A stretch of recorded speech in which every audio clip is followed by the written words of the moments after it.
ಆಕಾಶವಾಣಿ ಧಾರವಾಡ. ಪುಷ್ಪಗಳು ಪರಿಮಳವ ಸೂಸುತ್ತಿವೆ, ಏಳು ತುಂಬಿಗಳು ರಸದುಂಬಿ ಹಾಡುತ್ತಿವೆ ಕೇಳು. ಸದ್ಗುರುವೇ ಎಲ್ಲಿರುವೆ, ಸದ್ಗುರುವೇ ಎಲ್ಲಿರುವೆ, ಗುರು ಸಿದ್ಧಾರೂಢ ಉದಯವಾಯಿತು ಏಳು, ಸ್ವಾಮಿ ದಯೆ ತೋರು. ಇಂದಿನಿಂದ 28ರವರೆಗೆ ನಡೆಯುವ ಶ್ರೀ ಸಿದ್ಧಾರೂಢ ಸ್ವಾಮಿ ಜಯಂತಿ, ವೇದಾಂತ ಪರಿಷತ್ ಕಾರ್ಯಕ್ರಮ ಹಾಗೂ ಶಿವರಾತ್ರಿ ಮಹೋತ್ಸವ ಮತ್ತು ಜಾತ್ರಾ ಮಹೋತ್ಸವ ಕುರಿತು ಟ್ರಸ್ಟ್ ಕಮಿಟಿಯ ಅಧ್ಯಕ್ಷರಾದ ಬಸವರಾಜ್ ಕಲ್ಯಾಣ್ ಶೆಟ್ಟರ್ ಹಾಗೂ ಸದಸ್ಯರಾದ ಉದಯ್ ಕುಮಾರ್ ನಾಯಕ್ ಅವರೊಡನೆ ಸಂದರ್ಶನ. ಇವರೊಡನೆ ಶರಣಬಸವ ಚೋಳೀನ್. ಆತ್ಮೀಯ ಕೇಳುಗರೆ, ಸದ್ಗುರು ಶ್ರೀ ಸಿದ್ಧಾರೂಢರು ಆಧ್ಯಾತ್ಮದ ಶಿಖರವನ್ನು ಹತ್ತಂತವರು. ಈ ಭಾಗದೊಳಗ ಅನುಭವದ ಒಂದು ನೆಲೆಯನ್ನ ನಮ್ಮ ಉತ್ತರ ಕರ್ನಾಟಕದ ಜನರಿಗೆ ಕೊಟ್ಟಂತವರು. ಅವರ ಬದುಕು ಎಲ್ಲರಿಗೂ ಕೂಡ ಮಾರ್ಗದರ್ಶಿ ಮತ್ತು ಅವರ ದಾರಿಗಳು ನಡೆದರೆ ಖಂಡಿತವಾಗಿ ಕೂಡ ಜಾತಿ ಮತ ಭೇದವೆನ್ನದೆ ಎಲ್ಲರಿಗೂ ಕೂಡ ಶುಭವಾಗಲಿ ಅನ್ನೋ ಒಂದು ಹಾರೈಕೆ ಅವರ ಮಾತುಗಳಲ್ಲಿದೆ ಮತ್ತು ಅವರ ಒಂದು ಇತಿಹಾಸನ ಹೇಳ್ತದೆ. ಸಿದ್ಧಾರೂಢರ 190ನೇ ಜಯಂತ್ಯುತ್ಸವ ಹಾಗೂ ಗುರುನಾಥರೂಢರ 115ನೇ ಜಯಂತ್ಯುತ್ಸವ ಕಾರ್ಯಕ್ರಮ ಹುಬ್ಬಳ್ಳಿಯೊಳಗ ಸಿದ್ಧಾರೂಢ ಮಠದೊಳಗ ಆರಂಭ ಆಗ್ತಾ ಇದೆ.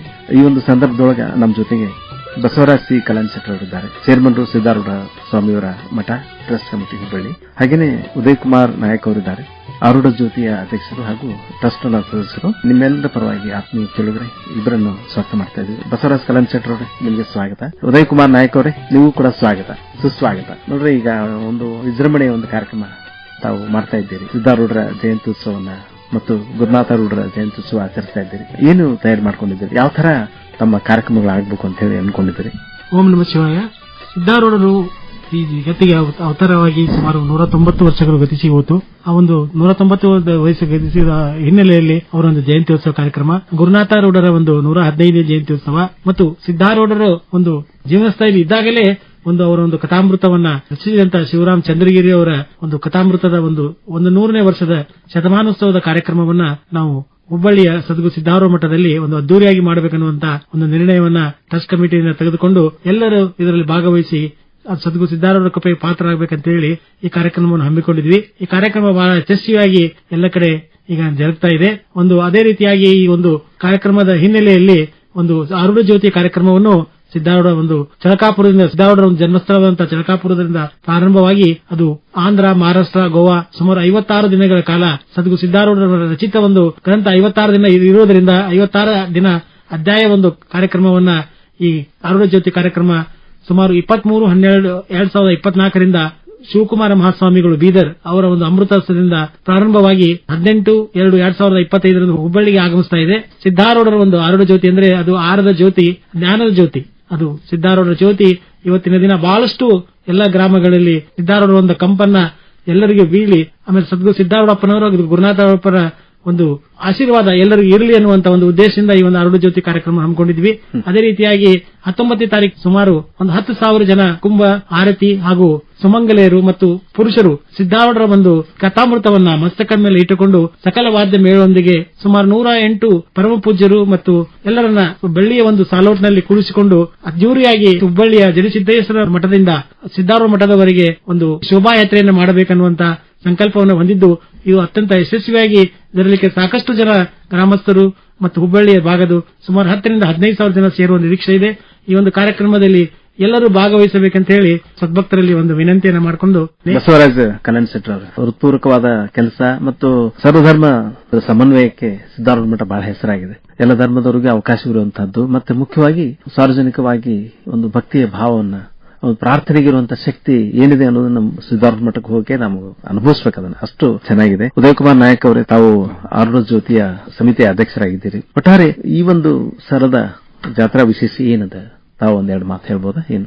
ನಮಸ್ಕಾರ. ಸದ್ಗುರು ಸಿದ್ಧಾರೂಢರ ಚರಣಾರವಿಂದಗಳಲ್ಲಿ ಅನಂತ ಪ್ರೋಟಿ ಪ್ರಣಾಮಗಳನ್ನು ಸಲ್ಲಿಸುತ್ತಾ ಈ ವರ್ಷ 2025 ಸಿದ್ಧಾರೂಢರ 190ನೇ ಜಯಂತಿ ಉತ್ಸವ ಹಾಗೂ ಗುರುನಾಥರೂಢರ 115ನೇ ಜಯಂತಿ ಉತ್ಸವವನ್ನು ನಾವು ಹುಬ್ಬಳ್ಳಿ ಸಿದ್ಧಾರೂಢ ಮಠದಲ್ಲಿ ವಿಜೃಂಭಣೆಯಿಂದ ಆಚರಿಸುತ್ತಿದ್ದೇವೆ. ಅದರಲ್ಲಿ ಮುಖ್ಯವಾಗಿ ಸಿದ್ಧಾರೂಢರ ಚರಿತ್ರೆ ಈ ಗ್ರಂಥ ಪ್ರಕಟಣೆಯಾಗಿ 100 ವರ್ಷಗಳ ಇತಿಹಾಸ. ಅದಕ್ಕೆ 100 ವರ್ಷದ ಶತಮಾನೋತ್ಸವದ ಆಚರಣೆಯನ್ನು ಕೂಡ ನಾವು ವಿಜೃಂಭಣೆಯಿಂದ ಆಚರಿಸಲಿಕ್ಕೆ ಬಹಳಷ್ಟು ವಿಚಾರಗಳನ್ನು ಮಾಡಿಕೊಂಡಿದ್ದೀವಿ.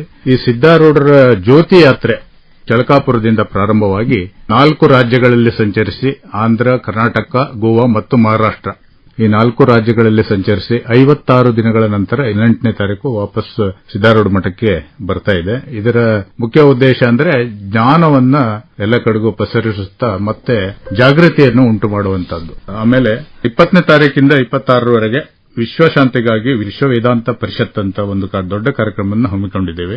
ಈ ವಿಶ್ವ ವೇದಾಂತ ಪರಿಷತ್ನಲ್ಲಿ ಭಾರತದ ಮೂಲೆ ಮೂಲೆಗಳಿಂದ ಎಲ್ಲ ಮಹಾತ್ಮರು, ಮಹಾಮಂಡಲೇಶ್ವರರು, ಸಾಧನೆಯನ್ನು ಮಾಡಿದಂತ ಮಹಾಪುರುಷರು ಇವರನ್ನೆಲ್ಲರನ್ನು ಆಮಂತ್ರಿಸಲಾಗಿದೆ. ಈ 6 ದಿನಗಳಲ್ಲಿ ಎಲ್ಲ ಆಮಂತ್ರಿತರು ಸುಮಾರು 200 ಜನ ಮಹಾತ್ಮರು ತಮ್ಮ ಆಶೀರ್ವಚನವನ್ನು ಎಲ್ಲರಿಗೂ ನೀಡಲಿದ್ದಾರೆ. ಇದು ಒಂದು ಕೂಡ ಮಹತ್ವವಾದಂತಹ ಕಾರ್ಯಕ್ರಮ. ಈ ದೊಡ್ಡ ಕಾರ್ಯಕ್ರಮದಲ್ಲಿ ಹೆಚ್ಚಿನ ಸಂಖ್ಯೆಯಲ್ಲಿ ಎಲ್ಲರೂ ಸದ್ಭಕ್ತರು ಭಾಗವಹಿಸಬೇಕಾಗಿ ನಮ್ಮ ಟ್ರಸ್ಟ್ ಕಮಿಟಿಯಿಂದ ವಿನಂತಿ ಮಾಡಿಕೊಡ್ತೇವೆ. ಅಧ್ಯಕ್ಷರೇ, ಮುಖ್ಯವಾಗಿ ಅಂದ್ರೆ ಸಿದ್ದಾರೂಢ ಮಠ ಟ್ರಸ್ಟ್ ಏನಿದೆಯಲ್ಲ ಅಂದ್ರೆ ಏನು ವಿಸ್ತಾರವಾದ ಕೆಲಸ ಮಾಡ್ತಾ ಇದೆ. ಇವತ್ತು ಅಂದ್ರೆ ನಾವು ಪೀಳಿಗೆಯವರಿಗೆ ಒಂದು ಭಕ್ತಿ ಭಾವದ ಕೊರತೆ, ಈಗ ಒಂದು ಪ್ರಾರ್ಥನೆಯ ಮಹತ್ವ ಗೊತ್ತಿಲ್ಲ. ಆಮೇಲೆ ಗುರು ಹಿರಿಯರಿಗೆ ಒಂದು ಗೌರವ ಕೊಡುವಂತದ್ದು, ಅವೆಲ್ಲ ಸಂಸ್ಕಾರಗಳನ್ನು ಬೆಳೆಸಬೇಕು ಅಂತಂದ್ರೆ ಸಿದ್ದಾರೂಢ ಮಠ ಅದಕ್ಕೆ ಬಹಳ ತಕ್ಕದಾದ ಸ್ಥಳ. ಟ್ರಸ್ಟ್ ವತಿಯಿಂದ ಏನೇನು ಜಾಗೃತಿ ಕಾರ್ಯಕ್ರಮಗಳು ವರ್ಷಾದ್ಯಂತ ನಡೀತವೆ. ಯಾಕಂದ್ರೆ ಅಲ್ಲಿ ಬಂದವರಿಗೆ ಊಟೋಪಚಾರ, ಯಾವಾಗ್ಲೂ ಪ್ರಸಾದ ಸೇವೆ ಯಾವಾಗ್ಲೂ ಇರುತ್ತದೆ. ಏನೇನು ಹೊಸ ಹೊಸ ಒಂದು ವಿಚಾರಗಳನ್ನ ಟ್ರಸ್ಟ್ ಮಾಡ್ತಾ ಇದೆ, ಅದ್ರ ಬಗ್ಗೆ ಸೂಕ್ಷ್ಮವಾದ ಮಾಹಿತಿ ಮಾಡಿಕೊಡುವಾಗ ಬಸವರಾಜ ಕಲ್ಯಾಣ ಸೆಂಟರ್ ಅವರೇ. ಸಿದ್ದಾರೂಢ ಮಠದಲ್ಲಿ ಸುಮಾರು ಮುಂಜಾನೆ 8 ಗಂಟೆಯಿಂದ ಪ್ರಾರಂಭವಾದಂತಹ ಪ್ರಸಾದ ವ್ಯವಸ್ಥೆ ರಾತ್ರಿ 11 ಗಂಟೆಯವರೆಗೆ ನಿರಂತರವಾಗಿ ನಡೀತಾ ಇದೆ. ಅದೇ ರೀತಿಯಾಗಿ ಮುಂಜಾನೆ 6 ಗಂಟೆಯಿಂದ 7 ಗಂಟೆಯವರೆಗೆ ಯೋಗ ಧ್ಯಾನದ ಒಂದು ಕಾರ್ಯಕ್ರಮ ಇರ್ತದೆ. 8 ರಿಂದ 10 ಗಂಟೆಯವರೆಗೆ ಪ್ರತಿದಿನ ಶಾಸ್ತ್ರ ಸಿದ್ದಾರೂಢರ ಒಂದು ಅದ್ವೈತ ತಂತ್ರದ ಬಗ್ಗೆ ಪ್ರಚಾರ ಮಾಡಲಿಕ್ಕೆ ಒಂದೊಂದು ತಿಂಗಳ ಪ್ರತಿಯೊಬ್ಬ ಪುಣ್ಯಾತ್ಮರು ಮತ್ತು ಪರಮ ಪೂಜ್ಯರು ಬಂದು ಅಲ್ಲಿ ನಮ್ಮ ಸಂಸ್ಕೃತಿ ಪಾಠಶಾಲೆಯಲ್ಲಿ ಪ್ರತಿದಿನ ಎಲ್ಲ ಶಾಸ್ತ್ರ ಮುಮುಕ್ಷುಗಳಿಗೆ ಒಂದು ಸಿದ್ದಾರೂಢ ತತ್ವ ಸಿದ್ಧಾಂತವನ್ನ ಎಲ್ಲರಿಗೆ ಹೇಳಿಕೊಡುವಂತಹ ಒಂದು ಕಾರ್ಯಕ್ರಮ ಜರುಗುತ್ತದೆ.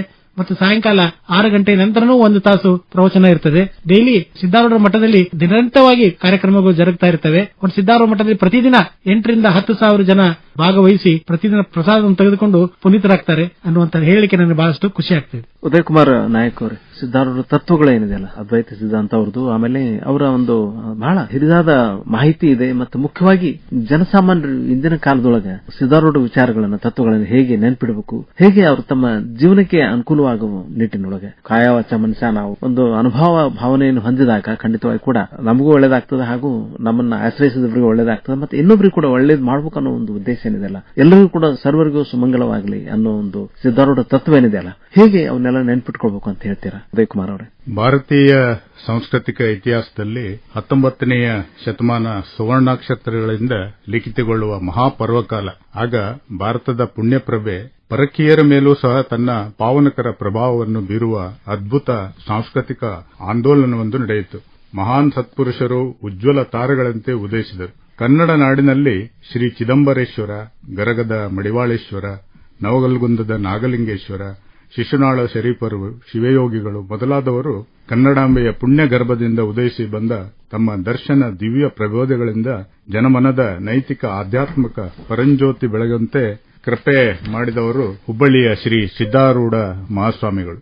ಶ್ರೀ ಸಿದ್ದಾರೂಢರು ಅಧ್ಯಾತ್ಮ ಜ್ಞಾನವನ್ನ 3 ವರ್ಷದ ಬಾಲಕರಾಗಿದ್ದಾಗಲೇ ತನ್ನ ಸಂಪೂರ್ಣ ಕಲೆಗಳಿಂದ ಪ್ರಕಟಗೊಂಡು ದಿವ್ಯ ಪ್ರದೀಪ್ತಿಯಿಂದ ಪ್ರಕಾಶಿಸಿದವರು. ಗುರು ಮಹಾಪರಂಪರೆಗೆ ಚ್ಯುತಿಬಾರದಂತೆ ತಾವು ಸ್ವತಃ ಪೂರ್ಣಜ್ಞಾನಿಗಳಾಗಿದ್ದರೂ ಕೂಡ ಗಜದಂಡ ಶಿವಯೋಗಿಗಳಲ್ಲಿ ಶಿಷ್ಯತ್ವ ಪಡೆದು ಗುರುಕೃಪೆಗೆ ಪಾತ್ರರಾಗಿ ಆರೂಢರೆಂದು ನಾಮಾಂಕಿತರಾದರು. ಅವರ ಆಜ್ಞೆಯ ಮೇರೆಗೆ ದೇಶದ ಉದ್ದಗಲಗಳಲ್ಲಿ ಸಂಚರಿಸಿ ತಮ್ಮ ದಿವ್ಯ ಆಧ್ಯಾತ್ಮ ಯಾತ್ರೆಯನ್ನು ಹುಬ್ಬಳ್ಳಿಯಲ್ಲಿ ಪೂರ್ಣಗೊಳಿಸಿ ಅಲ್ಲಿಯೇ ನೆಲೆ ನಿಂತವರು. ಸಿದ್ದಾರೂಢ ಮಠ ಹಾಗೂ ಕೈಲಾಸ ಮಂಟಪ ಬೆಳೆದು ಪವಿತ್ರ ಯಾತ್ರಾಸ್ಥಳವಾಯಿತು.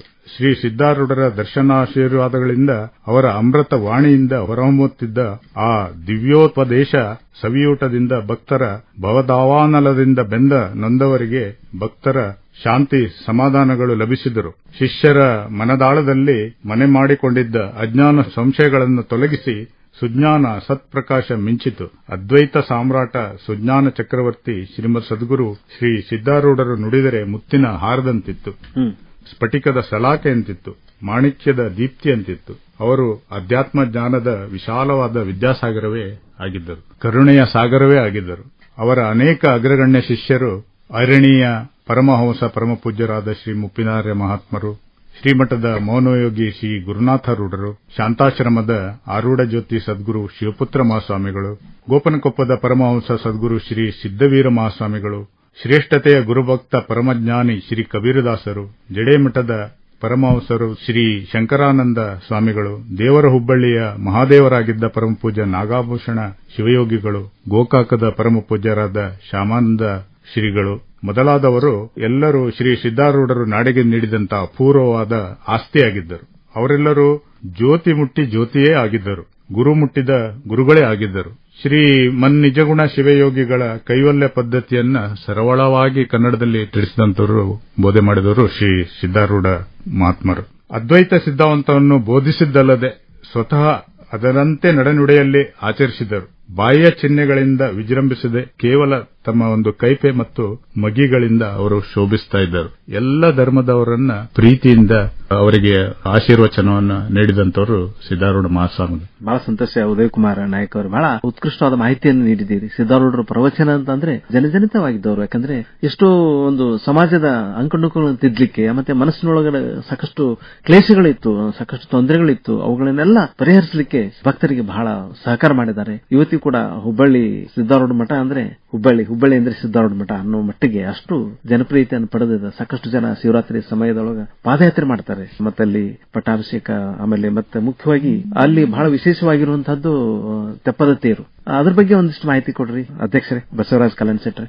ತೆಪ್ಪದ ತೇರಿನ ಕಾರ್ಯಕ್ರಮ ಏನಿದೆ ಅದು 25ನೇ ತಾರೀಕಲ್ಲ ಶಿವರಾತ್ರಿ. ತೆಪ್ಪದ ತೇರು ಅಂದ್ರೆ ಅದು ಸದ್ಗುರು ಸಿದ್ದಾರೂಢರ ಪುಣ್ಯಾರಾಧನೆ ದಿನ ತೆಪ್ಪದ ತೇರನ್ನ ಪ್ರತಿ ವರ್ಷ ಶ್ರಾವಣ ಮಾಸದಲ್ಲಿ ಪುಣ್ಯಾರಾಧನೆ ಕಾರ್ಯಕ್ರಮ ಸಿದ್ದಾರೂಢರ ಪುಣ್ಯತಿಥಿಯ ದಿನದಂದು ತೆಪ್ಪದ ತೇರನ್ನು ಮಾಡ್ತಾ ಇದ್ದೇವೆ. ಶ್ರಾವಣ ಮಾಸದಲ್ಲಿ ಮಾಡ್ತೀವಿ. ಒಟ್ಟು ಅದೊಂದು ಸುಮಾರು 12 ವರ್ಷಗಳ ಹಿಂದೆ ನಾವು ಈ ಒಂದು ವಿಶ್ವ ವೇದಾಂತ ಪರಿಷತ್ ಕಾರ್ಯಕ್ರಮವನ್ನ ಹುಬ್ಬಳ್ಳಿ ಸದ್ಗುರು ಸಿದ್ದಾರೂಢ ಮಠದಲ್ಲಿ ಮಾಡಿದ್ವಿ. ಈಗ 12 ವರ್ಷಗಳ ನಂತರ ಇದೊಂದು ಕಾರ್ಯಕ್ರಮ ಮಾಡ್ತಾ ಇದ್ದೇವೆ. ಒಟ್ಟಾರೆ ಈ ಒಂದು ಕಾರ್ಯಕ್ರಮ ಸುವರ್ಣ ಅಕ್ಷರದಲ್ಲಿ ಒಂದು ಬರೆದಿಡುವಂತ ಕಾರ್ಯಕ್ರಮ ಅಧ್ಯಾತ್ಮ ಜಗತ್ತಿನಲ್ಲಿ ಆಗಿರುತ್ತದೆ ಅಂತ ಒಂದು ಹೇಳಿಕೆ ಬಹಳಷ್ಟು ವಿಶ್ವಶಾಂತಿಗಾಗಿ ವಿಶ್ವ ವೇದಾಂತ ಪರಿಷತ್ ಕಾರ್ಯಕ್ರಮ ಆಗ್ತಾ ಇದೆ. ಈ ಕಾರ್ಯಕ್ರಮದಲ್ಲಿ ಸಾಕಷ್ಟು ಜನ ಭಾಗವಹಿಸಿರೋದ್ರಿಂದ ಅತ್ಯಂತ ಒಂದು ಸುಂದರವಾದ ಕಾರ್ಯಕ್ರಮ ಇದು ಆಗ್ತಾ ಇದೆ ಅಂತ ಹುಬ್ಬಳ್ಳಿಯಲ್ಲಿ ಅಂತೇಳಿ ಅದಷ್ಟು ಸಂತೋಷ. ಮುಖ್ಯವಾಗಿ ನೋಡಿ, ಸಿದ್ದಾರೂಢರ ಕಥಾಮೃತದ ಮೆರವಣಿಗೆ ಶೋಭಾಯಾತ್ರೆ ಮಾಡ್ತಾ ಇದ್ದಾರೆ. ಅಂದ್ರೆ ಸಿದ್ದಾರೂಢ ಜೀವನ ಚರಿತ್ರೆ ನಮಗೆಲ್ಲ ತಿಳ್ಕೋಬೇಕಾಗಿದೆ. ಮತ್ತೆ ವಿಶೇಷವಾಗಿ ಅವರ ಶಿಷ್ಯರಾಗಿದ್ದಂತಹ ಶ್ರೀ ಗುರುನಾಥ ರೂಢರ ಒಂದು ತ್ಯಾಗ, ಅವರ ಒಂದು ಇರುವಿಕೆನೇ ಅಷ್ಟು ಶೋಭಾಯುತವಾಗಿ ಮೌನ ಮುನಿಗಳಾಗಿ ಮೌನದಿಂದಲೇ ಈ ಜಗತ್ತನ್ನು ಗೆದ್ದಂತವರು. ವರ್ಷಗಳ ಕಾಲ ಮೌನವಾಗಿಯೇ ಇದ್ರು ಸಿದ್ದಾರೂಢರ ಒಂದು ಆದೇಶದ ಮೇರೆಗೆ. ಬಹಳ ಸಂತೋಷ. ಆ ಒಂದು ಜಾಗೃತ ಸ್ಥಳದ ಒಂದು ಮಹಿಮೆ ಬಹಳ ಅಪಾರವಾಗಿರುವಂತದ್ದು. ಆ ಒಂದು ಸಂದರ್ಭದ ಜಯಂತ್ಯುತ್ಸವ ಆಚರಿಸ್ತಾ ಇದ್ದೀರಿ, ಜಾತ್ರಾ ಮಹೋತ್ಸವ ಮಾಡ್ತಾ ಇದ್ದೀರಿ. ಶಿವರಾತ್ರಿ ಮಹೋತ್ಸವ ಸಂದರ್ಭದೊಳಗೆ ಸಿದ್ದಾರೂಢರ ಕಥಾಮೃತದ ಶತಮಾನೋತ್ಸವ ಮತ್ತೆ ಗುರುನಾಥ ರೂಢರ ಜಯಂತ್ಯುತ್ಸವ ಕೂಡ ಆಗ್ತದೆ. ಬಹಳ ವಿಜೃಂಭಣೆಯಿಂದ ಕಾರ್ಯಕ್ರಮ ಆಗ್ಲಿ, ಸಾಂಗೋಪಸಾಂಗವಾಗಿ ನೆರವೇರಲಿ, ನಮ್ಮೆಲ್ಲ ಭಕ್ತರು ಇದರ ಪ್ರಯೋಜನ ಪಡೀಲಿ. ಸರ್ವಧರ್ಮ ಸಮ್ಮೇಳನ ಈ ತರ ಇದು ಆಗ್ತಾ ಇರೋದ್ರಿಂದ ಎಲ್ಲ ಧರ್ಮದವರಿಗೂ ಅವಕಾಶ ಇರೋದ್ರಿಂದ ಒಂದು ಅನುಭವವನ್ನ ನಮ್ಮ ಜೀವನದೊಳಗೆ ನಾವು ಪಡ್ಕೊಳ್ಬೇಕಾಗಿದೆ. ಪ್ರಾರ್ಥನೆಯ ಮಹತ್ವವನ್ನು ತಿಳ್ಕೋಬೇಕಾಗಿದೆ. ಈ ಒಂದು ಜಾಗೃತಿ ಸಮಾಜದೆಲ್ಲೆಡೆ ಈ ಮೂಲಕ ಹರಡಲಿ ಅಂತ ಹೇಳಿ ನಾವು ಹಾರೈಸ್ತೀವಿ. ಶ್ರೀ ಸಿದ್ದಾರೂಢ ಸ್ವಾಮಿಯವರ ಮಠದ ಟ್ರಸ್ಟ್ ಕಮಿಟಿಯವರೇನು ಈ ಕಾರ್ಯಕ್ರಮ ಅಭೂತಪೂರ್ವವಾದ ಕಾರ್ಯಕ್ರಮ ಹಾಕೊಂಡಿದ್ದೀರಿ, ಯಶಸ್ವಿಯಾಗಲಿ. ಸಿದ್ದಾರೂಢರ ಜಯಂತ್ಯೋತ್ಸವ ಮತ್ತು ಕಥಾಮೃತದ ಶತಮಾನೋತ್ಸವ, ಶಿವರಾತ್ರಿ ಮಹೋತ್ಸವ ತುಂಬಾ ವಿಜೃಂಭಣೆಯಿಂದ ಯಶಸ್ವಿ ಆಗಲಿ ಅಂತ ಹೇಳಿ ಮೂಲಕ ಹಾರೈಸ್ತೀವಿ. ಆಕಾಶವಾಣಿ ಬಂದು ವಿಸ್ತೃತ ಮಾಹಿತಿ ನೀಡಿದರೆ ನಮ್ಮೆಲ್ಲ ಕೆಲವರ ಪರವಾಗಿ ಹೃತ್ಪೂರ್ವಕ ಅಭಿನಂದನೆಗಳು. ಧನ್ಯವಾದಗಳು. ಜಾತಿ ಮತ ಭೇದಗಳ ಅರಿಯದ ಈ ನೆಲವು ಕನ್ನಡ ಕುಲಕೋಟಿಯ ಬಹುಪುಣ್ಯದ ಫಲವು. ಇದುವರೆಗೆ ಇಂದಿನಿಂದ 28ರವರೆಗೆ ನಡೆಯುವ ಶ್ರೀ ಸಿದ್ದಾರೂಢ ಸ್ವಾಮಿ ಜಯಂತಿ ವೇದಾಂತ ಪರಿಷತ್ ಕಾರ್ಯಕ್ರಮ ಹಾಗೂ ಶಿವರಾತ್ರಿ ಮಹೋತ್ಸವ ಮತ್ತು ಜಾತ್ರಾ ಮಹೋತ್ಸವ ಕುರಿತು ಟ್ರಸ್ಟ್ ಕಮಿಟಿಯ ಅಧ್ಯಕ್ಷರಾದ ಬಸವರಾಜ್ ಕಲ್ಯಾಣ್ ಶೆಟ್ಟರ್ ಹಾಗೂ ಸದಸ್ಯರಾದ ಉದಯ್ ಕುಮಾರ್ ನಾಯಕ್ ಅವರೊಡನೆ ಸಂದರ್ಶನ ಕೇಳಿದಿರಿ. ಸಂದರ್ಶನವನ್ನು ನಡೆಸಿಕೊಟ್ಟವರು ಶರಣಬಸವ ಚೋಳೀನ್. ಸಂಕಲನ ಸುಮಾ ಸುರೇಶ್.